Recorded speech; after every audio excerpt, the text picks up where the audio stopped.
Hello guys. तो finally आज से हमने अपनी जो सोशल साइंस को लेकर जो सीरीज़ थी उसकी शुरुआत करती है। और आज है चैप्टर नंबर फर्स्ट, जो कि है ज्योग्राफी का, जिसको आज हम पढ़ना शुरू करेंगे। बेसिक सा इंट्रोडक्शन ये है कि आपको इस चैनल के ऊपर काफ़ी सारी वीडियोस मिलेंगी अदर सब्जेक्ट को लेकर और कई सारी क्लासेस को लेकर। अभी जो हमने शुरुआत करी है वो 10th क्लास से शुरुआत करी है। तो 10th क्लास में आपको पहले ही आपकी स्क्रीन पर देखने को मिल रहा होगा ज्योग्राफी वाला पोर्शन हम जो है वो ख़त्म करेंगे, और उसके बाद आगे जो हमने रखा है वो इकोनॉमी, और उसके बाद फिर तुम्हारा पॉलिटी की तरफ जाएंगे और फिर हिस्ट्री को अपने को कवर करेंगे। ऐसे करके हम इस पूरी सीरीज़ को अंजाम देंगे, जिस सीरीज़ के अंदर हम सोशल साइंस के सारे चैप्टर्स को करवाएंगे। सोशल साइंस एक ऐसा सब्जेक्ट है जो बहुत सारे बच्चों को बहुत ज़्यादा मुश्किल लगता है और बहुत सारे बच्चों को बहुत ज़्यादा इजी लगता है। तो हमारी कोशिश यही रहेगी इस चैनल के ऊपर आकर, जिस चैनल का नाम है शाहबाज स्टडी विद शाहबाज, तो हम कोशिश यही करेंगे कि इस चैनल के ऊपर आकर आपको इस सब्जेक्ट को और ज़्यादा इजी बनाए। जिनको इजी लगता है उनके लिए और ज़्यादा फ़ायदा होगा, और जिनको कम इजी लगता है उनके लिए ये और ज़्यादा इजी बनाया जाएगा। उसके साथ साथ अगर मैं आगे आपको बताऊं तो इस चैनल के ऊपर आपको 9th क्लास का जो न्यू सिलेबस है उसके अकॉर्डिंग भी आपको वीडियोस मिलती रहेंगी। तो बहुत ज़्यादा बात ना करते हुए आप इस चैनल को फॉलो करें। आप बहुत ज़्यादा बात ना करते हुए आप इस चैनल को सब्सक्राइब करें, और साथ के साथ लाइक करें और अपना कमेंट भी दें, ताकि हमें पता चले कि हमने वीडियो किस तरीके से बनाई है, या आपको अच्छी लगी है या बेकार लगी है। एक अपना फीडबैक ज़रूर दें, ठीक है। तो शुरू करते हैं। आज का जो पहला चैप्टर का जो आपका नाम है वो है संसाधन एवं विकास। तो इस चैप्टर के ऊपर हम बात करेंगे संसाधन एवं विकास के ऊपर। तो जैसा कि आप देख रहे होंगे, तो सबसे पहले हम समझेंगे किसके बारे में, संसाधन के बारे में, कि एक्चुअली में संसाधन क्या होता है। और साथ के साथ मैं आपको ये भी बता दूं कि हम इस चैप्टर को अपने 2 पार्ट्स में कवर करेंगे। ये पहला पार्ट्स है, इसके बाद सेकंड पार्ट्स हमारा आगे आने वाला है इस वीडियो का, ठीक है। तो पहला जो हमारा जो क्वेश्चन आता है वो सीधा किससे आता है, तुम्हारा जो चैप्टर का नाम है उससे ही, कि संसाधन क्या है उसके बारे में चर्चा करेंगे। फिर समझेंगे संसाधन के प्रकार के बारे में, और इस चीज़ को हमने बाइलिंगुअल बनाया है, मतलब कि इंग्लिश और हिंदी दोनों में बनाया है। इंग्लिश का भी आप देख पा रहे होगे, तो जो इंग्लिश के स्टूडेंट हैं वो इंग्लिश में इन नोट्स को उतारें, और जो हिंदी वाले हैं वो हिंदी में उतारें, ठीक है। बाकी साथ के साथ इसको उतारें, और बाकी अगर पीडीएफ का लिंक चाहिए तो कमेंट कर दें मेरे पास, मैं उनको डायरेक्टली भेज दूंगा। ये बहुत ही जल्द उनको ये इसकी टेलीग्राम का लिंक देखने को मिल जाएगा, और उसमें इसकी पीडीएफ आपको मिल जाएगी। तो अगर हम संसाधन की बात करें तो संसाधन एक्चुअली में होता क्या है, तो बहुत बेसिक सी यहाँ पर एक डेफिनेशन दे रखी है कि हमारे पर्यावरण में उपलब्ध प्रत्येक वस्तु जो हमारी आवश्यकताओं को पूरा करती है वो संसाधन कहलाती है। तो कुल मिलाकर अगर आपको मैं बताऊं तो संसाधन वह सारी चीज़ है जो हमारी आवश्यकता, मतलब कि जो हमारी ज़रूरतें हैं उनको पूरा कर रहा है, तो वो क्या है, संसाधन है। आई बात समझ में। और एक तरीके से और हम समझ सकते हैं संसाधन की डेफिनेशन को, कि जो हमारे काम को आसान बनाए या जो हमारे लिए उपयोगी हो वही क्या है, संसाधन है। आप मेरी बात को समझ पा रहे होंगे, ठीक है। उसके अलावा संसाधन हमेशा हमें कितने प्रकार के देखने को मिलते हैं, 3 प्रकार के, जिसमें कि सबसे पहले संसाधन होते हैं प्राकृतिक संसाधन, दूसरे होते हैं मानव निर्मित संसाधन, और तीसरे होते हैं मानव संसाधन। अब अगर हम इन तीनों संसाधन को डीप में जाकर समझें तो सबसे पहले है प्राकृतिक संसाधन। वह संसाधन जो हमें प्रकृति से मिलते हैं, जैसे कि हवा और जल और जिस ज़मीन पर हम रहते हैं वो स्थल, ये सारी चीज़ें हमें कहाँ से मिली है? ये प्रकृति से मिली है, नेचर से मिली है। तो इसलिए हम इनको इंग्लिश में नेचुरल रिसोर्स बोलते हैं और हिंदी में इनको प्राकृतिक संसाधन बोलते हैं। उसके बाद दूसरे नंबर पर बात करें तो वो है मानव निर्मित संसाधन। वह संसाधन जो मानव ने खुद से बनाए हैं, जिसमें कि तुम्हारी बहुत सारी चीज़ें हैं जो तुम आसपास तुम देख सकते हो, जैसे बाइक हो गई, साइकिल हो गया, पंखा हो गया, और फ्लाईओवर्स हो गए, हाईवे हो गए, और जितने भी व्हीकल्स हैं वो सारे, और जितनी भी मशीनें हैं, और आसपास जो तुम्हारे बिल्डिंग्स हैं, जो इमारतें हैं, वो सारी चीज़ें हमें इसके अंदर देखने को मिलेंगी। तीसरा है मानव संसाधन। अब ये मानव संसाधन क्या है? ऊपर के दो तो आपने बहुत बार जाने होंगे, समझे होंगे। बाकी जो तीसरा है मानव संसाधन, उसका मतलब है कि जब एक मानव दूसरे मानव की आवश्यकताओं को पूरा करता है तो उसके लिए संसाधन बन जाता है वो जो दूसरा वाला मानव होता है। इस बात को एक एग्जाम्पल से समझो। एक कारखाना है, उसके अंदर कई सारे वर्कर चाहिए। एक वर्कर से काम नहीं चलेगा, 10 या 12 वर्कर चाहिए। और जबकि कारखाना किसी एक व्यक्ति का है, तो क्या वो एक व्यक्ति मिलकर उन 12 लोगों का काम कर सकता है? किसी भी हाल में नहीं कर सकता। और जब वो काम नहीं कर सकता तो वहाँ पर, उस जगह पर, वो जो 12 वर्कर हैं, जो 12 कारीगर हैं, वो उस एक ऑनर के लिए, उसके लिए वो संसाधन बन जाते हैं। तो जब एक मानव दूसरे मानव की आवश्यकताओं को पूरा करता है तो वो वहाँ से उसके लिए क्या बन जाता है? मानव संसाधन बन जाता है। और यही संसाधन की डेफिनेशन बोलती है, जब कोई चीज़ हमारी आवश्यकताओं को पूरा करता है तो वो हमारा संसाधन बन जाता है। अगली स्लाइड में अगर हम चीज़ों को देखें तो इन्हीं चीज़ों को हमने इंग्लिश में लिख रखा है। पहले डेफिनेशन दे रखी है इंग्लिश के अंदर, ठीक है। दूसरा हमने बता रखा है कि विच टाइप्स ऑफ रिसोर्स, तो 3 टाइप्स ऑफ रिसोर्स हमारे पास हैं। नेचुरल रिसोर्स हो गया, ह्यूमन मेड रिसोर्स हो गया, और ह्यूमन रिसोर्स हो गया। ये सारी चीज़ें मैंने एक्सप्लेन आपको हिंदी में कर दी है। बाकी इनसे कम ही क्वेश्चन आता है, पर यह है कि आपकी थोड़ी बेसिक अंडरस्टैंडिंग इस चैप्टर को लेकर बेहतर हो जाएगी, इसलिए बताया। अब आगे की तरफ अगर हम बात करें तो एक पिक्चर द्वारा बताया गया है कि कहाँ कहाँ पर, किस किस जगह पर आपको संसाधन देखने को मिलते हैं। जैसे आपको यहाँ पर सारे ही संसाधन देखने को मिल जाएंगे। कुछ इसमें मानव निर्मित संसाधन है, कुछ इसमें जो है वो प्राकृतिक संसाधन है। जैसे प्राकृतिक संसाधन तुम यहाँ पर जल को देख पा रहे होगे, भूमि को देख पा रहे होगे, वन को देख पा रहे होगे, और उसके साथ साथ अगर मानव निर्मित संसाधन की बात करें तो उसमें तुम पवन ऊर्जा देख पा रहे होगे और शहरी ढांचा तुम देख पा रहे होगे। उसके साथ साथ मैन्युफैक्चरिंग की कई सारी चीज़ें तुम यहाँ पर देख पा रहे होगे। आगे की तरफ चलें तो हम बात करेंगे संसाधनों का वर्गीकरण, क्लासिफिकेशंस ऑफ रिसोर्स। तो क्लासिफिकेशंस ऑफ रिसोर्स की बात करेंगे तो उसमें सबसे पहले बात करेंगे उत्पत्ति के आधार पर, बेस ऑन ओरिजिन। मतलब कि उत्पत्ति, किस संसाधन का जन्म किस तरीके से हुआ है, या किस संसाधन किस तरीके का होता है, उसका नेचर कैसा होता है। तो इसमें हम 2 तरीके के संसाधन पढ़ते हैं। पहला है बायोटिक्स, जिसको बोला जाता है जैव संसाधन। दूसरा है अबायोटिक्स, जिसको बोला जाता है अजैव संसाधन। जैव संसाधन मीन्स बायोटिक संसाधन वह संसाधन है जिनमें जीवन देखने को मिलता है। जैसे मनुष्य एक कैसा संसाधन है, वो एक बायोटिक संसाधन है, क्योंकि वो एक लिविंग थिंग है। तो जितने भी लिविंग थिंग्स है वो सारे जैव संसाधन हैं जिनके अंदर जान पाई जाती है। और उसके अलावा अजैव संसाधन की अगर हम बात करें तो वो अबायोटिक्स हैं जिनके अंदर हमें जान देखने को नहीं मिलती, जो नॉन लिविंग थिंग होते हैं, जैसे कि निर्जीव वस्तुएं, जैसे चट्टानें हो गई, और बाकी जो परिवहन जितने भी व्हीकल्स हैं उनके अंदर तो जान नहीं होती।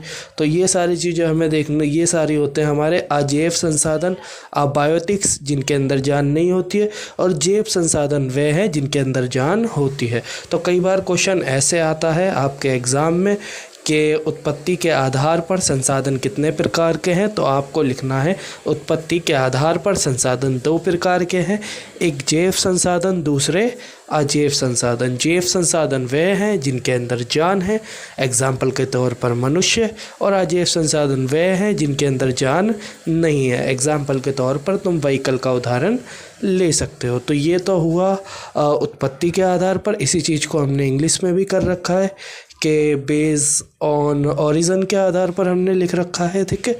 उसके साथ इसमें भी बायोटिक्स और अबायोटिक्स के बारे में हमने बता रखा है, लिविंग थिंग्स और नॉन लिविंग थिंग्स करके। उसके बाद आगे की बात करें हैं तो वो है समाप्ति के आधार पर, ठीक है, एंडिंग के एंड बेस ऑन एंडिंग ले लें, ठीक है। समाप्ति के आधार पर अगर हम बात करें तो यहाँ पर हमें 2 प्रकार के देखने को मिलते हैं, एक तो रेनेबल देखने को मिलते हैं और दूसरे नॉन रेनेबल देखने को मिलते हैं, जिनको नवीकरणीय और अनवीकरणीय से भी हम पहचान सकते हैं। तो नवी से नए, जो अभी नए बने, इस तरीके से आप याद रख सकते हो। जैसे सौर ऊर्जा हो गई जो नवीकरणीय में आती है, और तुम्हारी पवन ऊर्जा हो गई जो नवीकरणीय में आती है, जल हो गए, वन हो गए, ये सारे ऐसे हैं जिनको तुम क्या कर सकते हो कि इनको तुम दोबारा से नहीं बना सकते, और ये एक लंबे समय तक चलने वाले हैं। अगर ये ख़त्म हो गए तो फिर ऑलमोस्ट दुनिया ही ख़त्म हो जाएगी, ठीक है। अगर अनवीकरणीय के बारे में बात करें जो कि नॉन रिन्यूएबल है, जिनका निर्माण एक लंबे समय में होता है, एक लॉन्ग पीरियड्स ऑफ टाइम में इनका निर्माण होता है, जिसके अंदर तुम देख सकते हो जीवाश्म ईंधन हो गए और खनिज हो गए, ये सारी चीज़ें तुम्हें देखने को मिलेंगी जो एक बार उपयोग होने के बाद समाप्त हो जाते हैं। तो इनको हमें बहुत सावधानी के साथ उपयोग करना है। तो पहला जो हमने समझा था वो किसके बारे में समझा था कि बेस ऑन ओरिजिन के बारे में। अब यहाँ पर जो बात करी है वो हमने समाप्ति के पे बात करी है। तो क्वेश्चन इसका भी आता है कि समाप्ति के आधार पर संसाधनों को कितने प्रकार से बांटा जाता है, तो यहाँ पर भी 2 प्रकार से उनको डिफाइन करा जाता है, और सेम उत्पत्ति के आधार पर भी उनको 2 प्रकार से क्या करा जाता है, डिफाइंड करा जाता है। आगे की तरफ इन्हीं सारी चीज़ों को इंग्लिश में प्रोवाइड करवाया गया है, इंग्लिश में लिख कर दिया गया है, वही सारी चीज़ें हैं जो मैंने आपको पीछे की स्लाइड में हिंदी में समझाई हैं। फिर बात करेंगे स्वामित्व के आधार पर। स्वामित्व का मतलब होता है बेस ऑन ऑनरशिप, मतलब कि किस अधिकार, किस संसाधन पर किस व्यक्ति का कितना अधिकार है और किस किस तरीके के संसाधनों पर हमारा अधिकार होता है। तो यहाँ पर स्वामित्व के आधार पर हम 4 प्रकार से संसाधनों को विभाजित करते हैं, जिसमें पहला है व्यक्तिगत, दूसरा है सामुदायिक, तीसरा है राष्ट्रीय और चौथा है अंतर्राष्ट्रीय। तो पहला तो है इंडिविजुअल। इंडिविजुअल वो है जो कि तुम्हारी निजी चीज़ें हैं, वो तुम्हारे निजी संसाधन है, जैसे तुम्हारा घर हो गया, भूमि हो गई, बाग हो गया, ये सारे क्या है, तुम्हारे निजी संसाधन है। इस पर तुम्हारे अलावा किसी और का अधिकार नहीं है, क्योंकि ये तुम्हारे अपने हैं। अब बात करेंगे कम्युनिटी वाले, तो कम्युनिटी के लिए वो सिर्फ तुम्हारे लिए नहीं है, बल्कि वो सब लोगों के लिए, समुदाय के सभी लोगों के लिए उपलब्ध हैं ये। जैसे खेल के मैदान हो गए, या सरकारी जितनी भी चीज़ें हो गई, सरकारी स्कूल हो गए, सरकारी बस हो गई, तो जितनी भी सरकारी गवर्नमेंट बस है वो सारी इसमें आ जाएंगी। बाकी जो गवर्नमेंट के द्वारा जो चलाई गई स्कीम है वो सारी इसके अंदर आ जाएंगी। दूसरा अगर बात करें नेशनल, राष्ट्र को लेकर, तो राष्ट्र को लेकर बात करें तो देश की भौगोलिक सीमा के भीतर मौजूद संसाधन जितने भी हैं, देश की भौगोलिक सीमा के भीतर मौजूद जितने भी संसाधन हैं वे सारे हमारे राष्ट्र के संसाधन हैं, जिसके अंदर जल संसाधन हो गए, वन संसाधन हो गए, ये सारे हमारे नेशनल रिसोर्स हैं। तो पहले हमने क्या समझा, इंडिविजुअल रिसोर्स जो कि हमारे अपने हैं।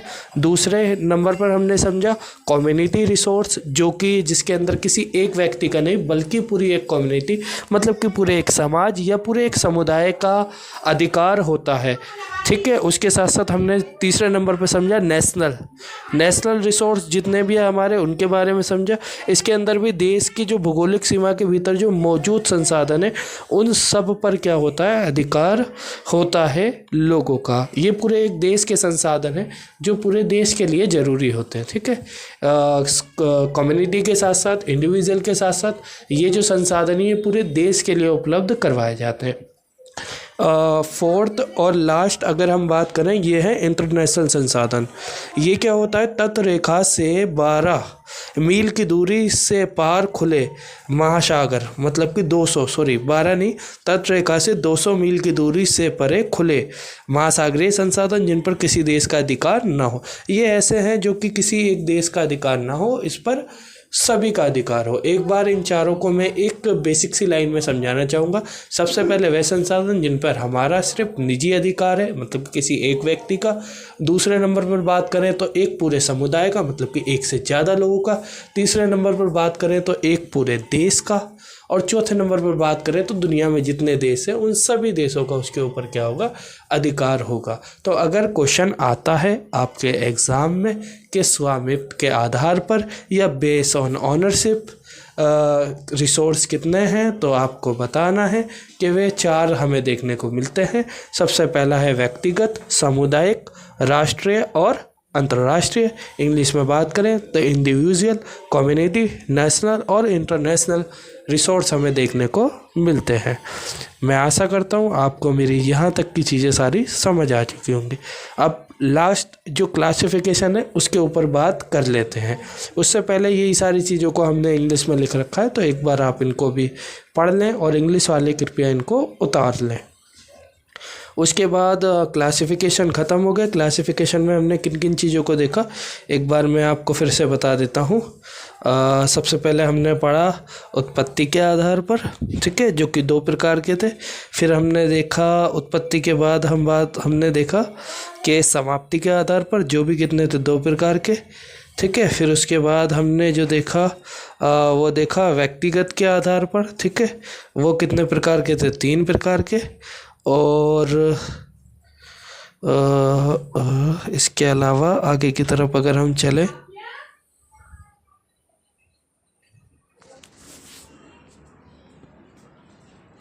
स्वामित्व के आधार पर जो संसाधन थे, यहाँ तक हमने सारी चीज़ों को समझ लिया है।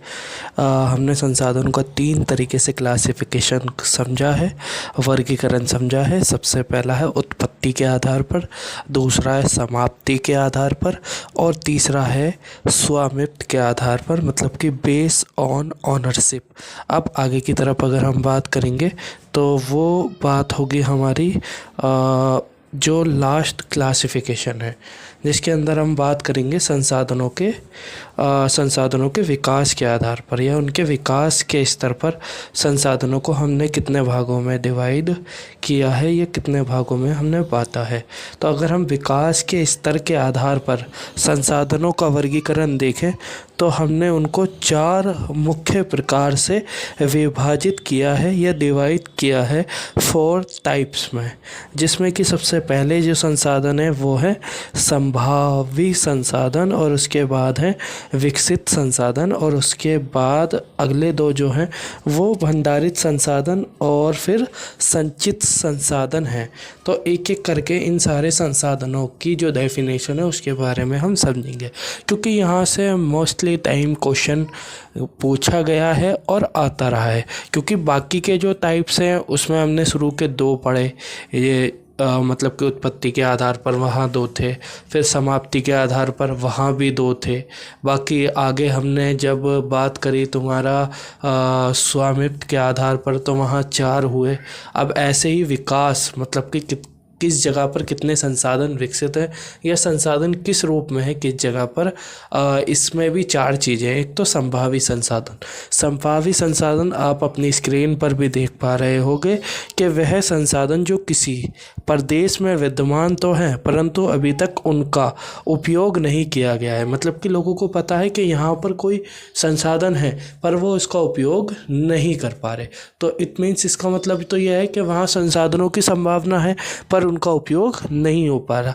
और इसके अंदर एक बहुत अच्छा एग्जाम्पल दिया गया है जिसे राजस्थान और गुजरात में पवन और सौर ऊर्जा, जो कि लोग अभी उसका उपयोग सही से नहीं कर पा रहे हैं। वहाँ चीज़ें तो हैं सारी चीज़ें हैं, उपलब्ध हैं, पर लोग उनका उपयोग नहीं कर पा रहे। और जब लोग जिन संसाधनों का होने के बाद भी उपयोग नहीं कर पाते हैं तो वो संभावी संसाधन कहलाते हैं। जहाँ संसाधन की संभावना तो है पर उसका इस्तेमाल नहीं हो पा रहा है। तो जहाँ तक आशा है आपको ये संभावी संसाधन पता चल गया होगा। उसके बाद अगर हम बात करें तो वो है विकसित संसाधन। विकसित संसाधन वह हैं कि कोई भी संसाधन अपनी उस मात्रा पर पहुंच चुका है या उस लेवल पर पहुंच चुका है जहां लोग उसको पूरी तरीके से उपयोग में ला सकते हैं और लोग उसके उपयोग में लाकर उससे अपना फ़ायदा उठा रहे हैं और उसको ज़्यादा से ज़्यादा यूज़ कर पा रहे हैं। ठीक है, तो वही विकसित संसाधन है जो कि अपने बिल्कुल एकदम चरम सीमा पर पहुंच चुका है। वो संभावना में नहीं है, वो वहाँ पर अवेलेबल भी है और लोग उसको इस्तेमाल भी कर रहे हैं। ठीक है, और उसका पता लगाया जा चुका है कि यहाँ कोई संसाधन है और लोग उसको यूज़ कर रहे हैं। तो ऐसे संसाधन होते हैं हमारे विकसित संसाधन। इन्हीं बातों को हमने अगली स्लाइड के अंदर इंग्लिश में लिखा हुआ है, तो इंग्लिश वाले बच्चे इसको कृपया करके लिख लें। और बाकी हिंदी में मैंने चीज़ों को समझा दिया है, बाकी आपको अपने एग्ज़ाम में इंग्लिश में लिखना होगा। तो अगर आपको हिंदी में चीज़ें समझ आ जाती है और आपको बेसिक इंग्लिश की अंडरस्टैंडिंग है तो तुम ईज़िली इन सारी चीज़ों को इंग्लिश में लिख पाओगे। बाकी तो मैंने दे रखा है, आप 2-3 बार इनको पढ़ लें। चीज़ें बहुत ज़्यादा डिफ़िकल्ट नहीं है, बहुत ज़्यादा नॉर्मल लैंग्वेज में मैंने लिखी हैं, तो इसलिए आपको करने में इनको थोड़ा सा ईज़ी हो सकता है। ठीक है, उसके बाद आगे के जो 2 हैं जिसके अंदर हम बात करेंगे पहले भंडारित संसाधन की और संचित संसाधन की। तो अगर परिभाषा के बारे में बात करें तो भंडारित संसाधन वह हैं जो कि हम यूज़ नहीं कर पा रहे पर वो वहाँ भंडार में है, पर हम यूज़ क्यों नहीं कर पा रहे हैं। भंडार का मतलब होता है कि बहुत सारे स्टॉक में है संसाधन पर हम उनको यूज़ इसलिए नहीं कर पा रहे क्योंकि वहाँ संसाधनों को यूज़ करने के लिए हमें टेक्नोलॉजी की ज़रूरत है जो कि हमारे पास अभी नहीं है। तो जो प्रौद्योगिकी है उसका हमें अभाव देखने को मिल रहा है और उस अभाव के चलते हम उन संसाधनों का उपयोग नहीं कर पा रहे हैं और उन संसाधनों की जो ज़रूरत है, उन संसाधनों से जो हम अपने काम को आसान कर सकते हैं वो चीज़ हम नहीं कर पा रहे। तो भंडारित संसाधन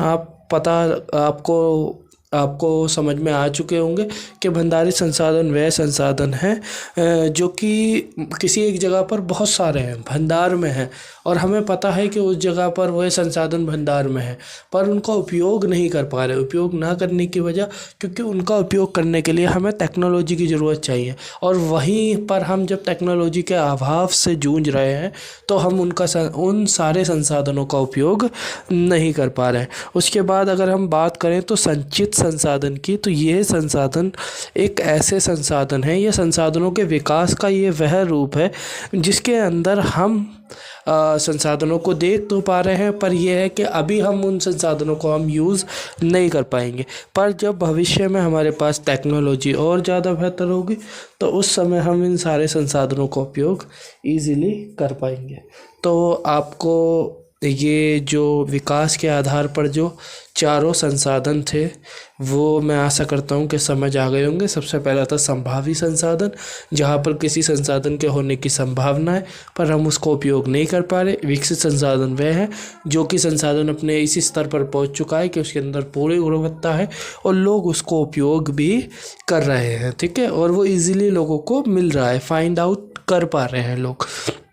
उसके बाद डेवलप संसाधन के बाद अगर हम आगे की तरफ देखें तो हमने स्टॉक रिसोर्स देखे जहाँ पर हमें देखने को मिला कि हमारे पास बहुत सारे संसाधन हैं, हमारी वहाँ तक पहुँच भी है, मतलब कि हमारे पास बहुत सारे संसाधन हैं पर फिर भी हमारी जो थोड़ी सी वहाँ पर पहुँच जो कम हो रही है उसका कारण है टेक्नोलॉजी। और टेक्नोलॉजी जब तक हमारे पास बेहतर नहीं हो पाएगी तब तक हम उन संसाधनों को यूज़ नहीं कर पाएंगे। ठीक है, अगर टेक्नोलॉजी हमारे पास अच्छी होगी तो हम उन संसाधनों को को और अच्छे तरीके से यूज़ कर पाएंगे, क्योंकि वह संसाधन हमारे पास भंडार में है। उसके बाद अगर हम संचित कोष की बात करें, जो कि रिज़र्व है हमारे पास, पर अभी हम उनको यूज़ नहीं कर पा रहे हैं, क्योंकि हम जब अपनी टेक्नोलॉजी पे और ज़्यादा काम करेंगे तो भविष्य में जाकर हम उनका उपयोग कर पाएंगे। बाकी आपको सभी संसाधन की अच्छे तरीके से डेफिनेशन दे रखी है, आप उन डेफिनेशन को पढ़ना, याद करना, बाकी मेरी समझाई हुई चीज़ों को ध्यान में रखना, तो ईज़िली आप इन सारी चीज़ों को याद कर पाओगे बेहतर तरीके से। कोई बहुत ज़्यादा मुश्किल काम नहीं होगा आपके लिए। बाकी इस बात को भी नेक्स्ट स्लाइड पर मैंने इंग्लिश में लिख रखा है, तो इंग्लिश वाले बच्चे इसको कृपया करके पढ़ें और चीज़ों को याद करें। अब चैप्टर के शुरू में ही हम दो चीज़ों पर बात कर रहे थे। एक बार मैं आपको फिर से चैप्टर का नाम दिखाना चाहूँगा, जो कि था हमारा, थोड़ा सा रुकिए आप ज़रा, स्लाइड बहुत आगे आ चुकी है, तो कि ये रहा था संसाधन एवं विकास। अगर इंग्लिश में बात करें रिसोर्स एंड डेवलपमेंट, तो संसाधन को लेकर तो हमने बात करी, हमने संसाधन समझ लिया डेफिनेशन से उसकी, हमने संसाधन के प्रकार जान लिए, हमने संसाधन का क्लासिफिकेशन मतलब कि रिसोर्स का क्लासिफिकेशन देख लिया, संसाधनों का वर्गीकरण देख लिया। अब जो हमारी बात होगी वो सारी की सारी किसको लेकर होगी? विकास को लेकर होगी। किसको लेकर होगी? विकास मतलब कि डेवलपमेंट को लेकर होगी। देखो, एक समय पर आकर संसाधन जो हैं वो ख़त्म हो सकते हैं अगर हम उनका सही तरीके से उपयोग नहीं करें। अगर हम उनको बहुत ज़्यादा अनयूज़लेस करेंगे और मतलब कि बहुत ज़्यादा उनका बेकार उपयोग करेंगे, तो वो संसाधन जो क्या होंगे एक समय पर आकर ख़त्म हो जाएंगे। और हमारा जो विकास है या संसाधनों का जो विकास है वो संसाधनों पर ही क्या करता है? डिपेंड करता है। ठीक है, तो इन सारी चीज़ों को लेकर अब जो हम बात करेंगे वो किसको लेकर बात करेंगे? विकास को, मतलब कि डेवलपमेंट को लेकर बात करेंगे। संसाधन का जो मतलब कि विकास वाला पोर्शन है उसको लेकर बात करेंगे। तो इसके लिए हमें समझना पड़ेगा दो तीन चीज़ों को, जिसके अंदर सबसे पहले हम समझेंगे सतत पोषणीय विकास मतलब कि सस्टेनेबल डेवलपमेंट के बारे में, और साथ में समझेंगे रिसोर्स प्लानिंग को, और उसके साथ साथ समझेंगे एजेंडा 21 को, जिसको हम अर्थ समिट के नाम से भी जानते हैं या पृथ्वी सम्मेलन के नाम से भी जानते हैं।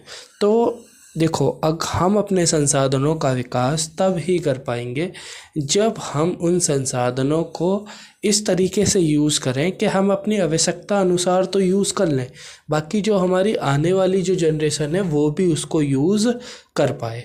और इस ही परिभाषा को या इस ही टर्म को ज्योग्राफी के अंदर सस्टेनेबल डेवलपमेंट कहा गया है। और सस्टेनेबल डेवलपमेंट का कहना भी यही है, सतत पोषणीय आर्थिक विकास यही बोलता है कि ऐसा विकास जो पर्यावरण को नुकसान ना पहुंचाए और वर्तमान पीढ़ी के साथ साथ जो आने वाली हमारी भावी पीढ़ी है उसकी आवश्यकताओं को भी पूरा करे। तो अगर मैं बेसिक लैंग्वेज में बोलूँ तो हमें विकास इस तरीके से करना है कि हम अपना विकास तो कर सकें, साथ के साथ जो हमारी आने वाली जो जनरेशन है उसका भी विकास हम कर सकें, और उसके लिए भी कुछ संसाधन हम बचा कर जाएं। ना कि हम ऐसा करें कि सारे संसाधनों को अपने विकास के लिए ही यूज़ कर लें और बदले में उनके लिए कुछ भी ना बचाएं। तो इससे क्या होगा कि उनका विकास रुकेगा तो साथ में जो संसाधन जो है उनका भी विकास रुकेगा। उसके साथ साथ ये तो हमें फॉलो करना ही चाहिए सस्टेनेबल डेवलपमेंट, क्योंकि इससे ही संसाधनों का विकास होगा। उसके साथ साथ हमें एक और चीज़ का उपयोग करना है, वो इसी से ही कनेक्ट करती है, जिसको बोला जाता है रिसोर्स प्लानिंग, और हिंदी में बोलें संसाधन नियोजन। नियोजन मतलब कि होता है किसी भी काम को एक योजना बनाकर करना, एक प्लानिंग बनाकर करना। और जब आप किसी भी काम को एक योजना बनाकर या एक प्लानिंग बनाकर करते हो तो वहाँ से आपके पास उस संसाधन की जो विकास का जो स्तर है वो अपने आप इंक्रीज़ हो जाता है, और लंबे समय तक आप किसी भी संसाधन को यूज़ कर सकते हो, क्योंकि आप उस संसाधन का उपयोग एक प्लानिंग बनाकर कर रहे हो। और इसी बात को डेफिनेशन में लिखा गया है, संसाधन नियोजन संसाधनों के उचित उपयोग के लिए अपनाई गई टेक्निक या कुशल, मतलब कि उनका एक ऐसे उपयोग करा जाए जो कि एक योजना के तरीके से करा जाए, ना कि उनको एकदम से उपयोग ऐसे करें कि वो हमारे हाथ में ना बचे और वो बेकार हो जाए। तो अगर हमें संसाधनों का विकास करना है और संसाधनों के साथ साथ अपना विकास करना है या ओवरऑल पूरे देश का विकास करना है संसाधनों को लेकर, तो हमें सबसे पहले सस्टेनेबल डेवलपमेंट मतलब कि सतत पोषणीय विकास पर ध्यान देना होगा, जिसका मानना है कि अभी के साथ साथ हमें अपनी आने वाली पीढ़ी को ध्यान में रखना है, आने वाली जनरेशन को ध्यान में रखना है और उसके लिए भी संसाधन छोड़कर जाने हैं ताकि वो भी अपना विकास कर सके। सेकंड, हमें ध्यान रखना है किसके ऊपर, दूसरे नंबर पर संसाधन नियोजन के ऊपर, कि संसाधनों का उपयोग उचित तरीके से एक योजना बनाकर करना है, ना कि हमें बेकार चीज़ों पर संसाधन व्यर्थ करना है। जैसे कि आजकल आप देखते होंगे कि लोग ऐसे ही पानी को खुला छोड़ देते हैं और बहने देते हैं, तो वो संसाधनों का एक उचित उपयोग नहीं है।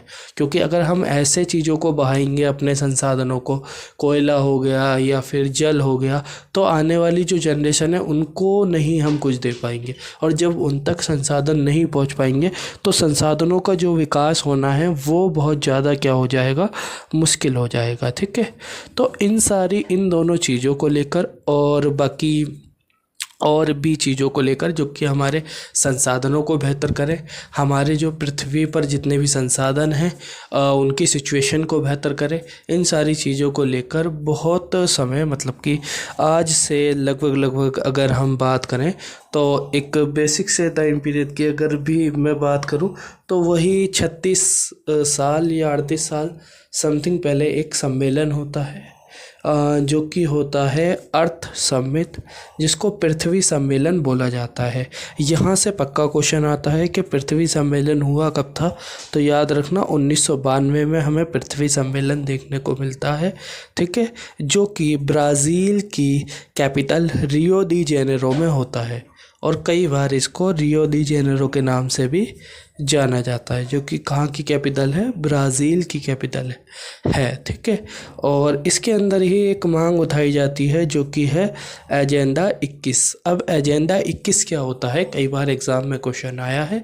तो एजेंडा 21 मतलब कि अभी कौन सी सेंचुरी चल रही है, कौन सी शताब्दी चल रही है, अभी 21वीं शताब्दी चल रही है। तो वहाँ पर जितने भी देश शामिल हुए थे उन सारे देश ने मिलकर एक बहुत बेसिक सी नींव रखी कि जो 21वीं सेंचुरी है, इस सेंचुरी के अंदर ही हमने पर्यावरण को जितनी भी हानि पहुंचाई है, मतलब कि जितनी भी नेचर को हमने नुकसान करा है या हार्मफुल चीज़ें करी हैं, उन सबको हम 21वीं शताब्दी के अंदर ही क्या कर लेंगे, कवर कर लेंगे। इसलिए इसका नाम रखा गया एजेंडा 21। तो आप समझ चुके होंगे एजेंडा 21 का मतलब यह है कि जो 21वीं शताब्दी चल रही है, इस शताब्दी के अंतर्गत ही हम जो भी पर्यावरण में जो भी हमसे गलतियाँ हुई हैं उन सारी चीज़ों को हम क्या कर लेंगे, कवर कर लेंगे और उन सारी चीज़ों को बेहतर कर देंगे। ठीक है, तो बेसिकली जो पृथ्वी सम्मेलन है उसके अंदर सतत पोषणीय विकास की भी बात वहाँ पर हुई, एजेंडा 21 की भी बात वहाँ पर हुई, संसाधन नियोजन की भी बात वहाँ पर हुई। ठीक है, उसके साथ साथ जो पर्यावरण को हमने क्षति पहुँचाई है उस क्षति को भी क्या बात हुई, हटाने की बात हुई।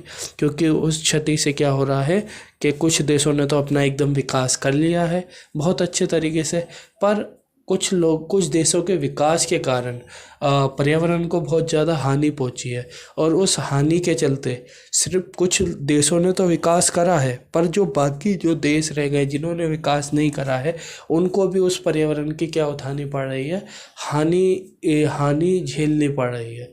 ठीक है, तो उस हानि जो वो गरीब देश है या फिर जो अभी विकसित देश नहीं है उनको जो हानि उठानी पड़ रही है, उस चीज़ की चर्चा भी इस रियो डी जेनेरो सम्मेलन मतलब कि पृथ्वी सम्मेलन के अंदर करी गई थी। तो कुल मिलाकर यहाँ तक हमने संसाधन के बारे में समझा, और संसाधन के साथ साथ हमने समझा किसके बारे में, विकास के बारे में, कि विकास को हम और बेहतर कैसे कर सकते हैं। एजेंडा 21 के बारे में समझा। 2 क्वेश्चन यहाँ से पक्के बनने हैं। एक तो रियो दी जेनेरो सम्मेलन कब हुआ? 1992 में। किस जगह पर हुआ? ब्राज़ील के अंदर जगह है रियो दी जेनेरो। और इसके अंदर किसके ऊपर बात करी गई? तो एजेंडा 21 के ऊपर बात करी।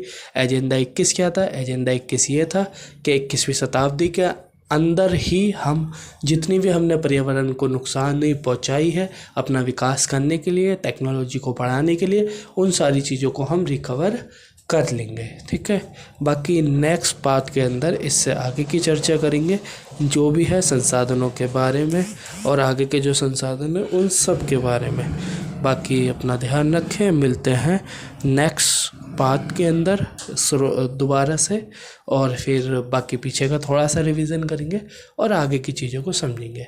अगर किसी को चीज़ें समझ में ज़्यादा बेहतर तरीके से ना आई हो तो वो कृपया करके एक बार और इस वीडियो को देखें, तो मेरी आशा यह है कि उसको चीज़ें बहुत अच्छी तरीके से समझ आ जाएंगी। बाकी पढ़ाई पर ध्यान लगाएं और मेहनत करते रहें।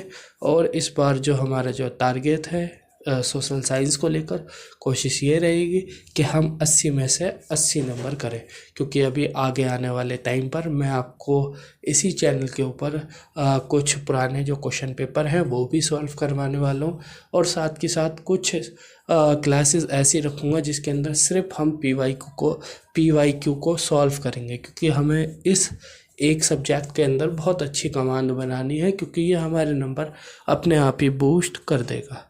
बाकी ध्यान रखें, टेक केयर, मिलते हैं जल्दी नेक्स्ट पार्ट के साथ।